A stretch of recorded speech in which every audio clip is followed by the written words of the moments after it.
எல்லாருக்கும் வணக்கம். Welcome back to my channel women's club factory. இன்றைக்கி நம்ம இந்தியன் ஸ்டைலில் பாஸ்தா எப்படி செய்கிறதுன்னு வாங்க பார்க்கலாம்.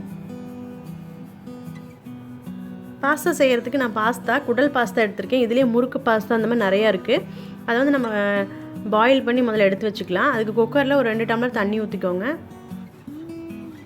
தண்ணி நல்லா கொதிக்கிற ஸ்டேஜ் வரப்போ நம்ம பாஸ்தாவை ஆட் பண்ணணும். இப்போ நம்ம பாஸ்தா ஆட் பண்ணிடலாம். இது ஒரு 5லேருந்து ஒரு 7 நிமிஷத்துக்குள்ள நல்லா வெந்துடும். நீங்கள் வந்து இப்போ உப்பு சேர்த்து நல்லா கலந்து விடுங்க.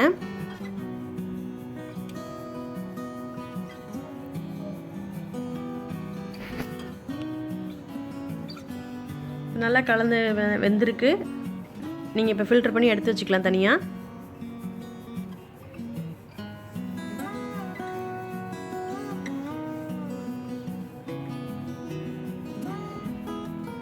இப்போ ஒரு பேனில் ஒரு 2 டீஸ்பூன் நீங்கள் எண்ணெய் ஊற்றிக்கோங்க.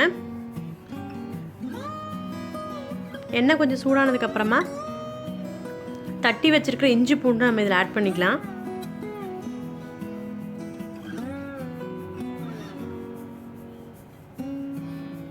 அடுத்ததாக பார்த்தீங்கன்னா ஒரு பச்சை மிளகாய் நான் பொடிசாக நறுக்கியிருக்கேன். குழந்தைங்க சாப்பிட்ற மாதிரி இருந்தால் நீங்கள் பச்சை மிளகாய் ஸ்கிப் பண்ணிக்கோங்க, ஏன்னா அதுங்களுக்கு காரம் தெரியும். அடுத்து ஆனியன் பொடிசாக நறுக்கி இருக்கிறது, ஒரு சின்ன சைஸ் பெரிய வெங்காயம் நல்லா வதக்கி விட்டுருங்க.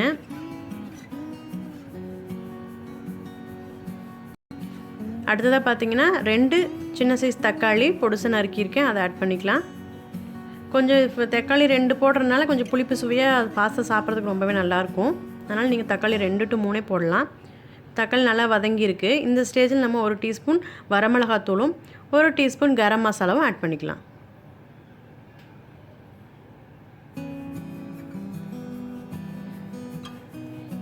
இப்போ இதெல்லாம் நல்லா கலந்து விட்டுருங்க. ஒரு 2 நிமிஷம் இதை வந்து மூடி வேக வைக்கணும். பச்சை வாசம் போகிற அளவுக்கு நல்லா வேக வச்சிடலாம்.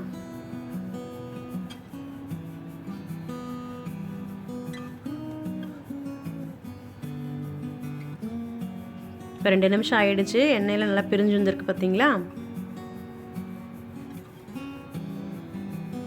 இந்த ஸ்டேஜில் நம்ம பாஸ்தா ஆட் பண்ணிடலாம். வேக வச்சு எடுத்துருந்தோம் இல்லைங்களா, அதை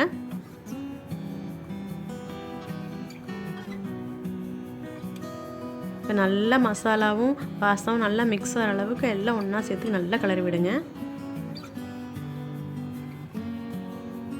இதை நல்லா கிளறி விட்டுட்டு ஒரு நிமிஷம் மூடி வச்சு வேக வைக்கலாம். அப்போ தான் மசாலாலாம் நல்லா உள்ள பாஸ்தாக்குள்ளே இறங்கும், சாப்பிட்றதுக்கு டேஸ்ட்டாக இருக்கும்.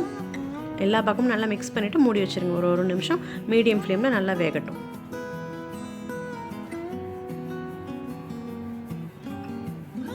ஒரு நிமிஷம் ஆயாச்சு.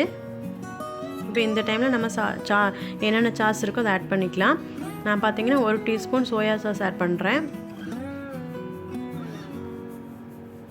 அதே மாதிரி 1 டீஸ்பூன் வந்து சில்லி சாஸ் ஆட் பண்ணுறேன்.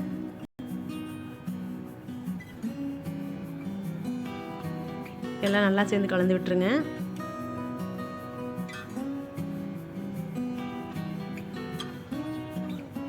இப்போ ஃபைனலாக நம்ம 1 நிமிஷம் க்ளோஸ் பண்ணி வேக வைக்க போகிறோம். இப்போ ஏதாவது உப்பு தேவைப்பட்டால் கூட நீங்கள் ஆட் பண்ணிக்கலாம்.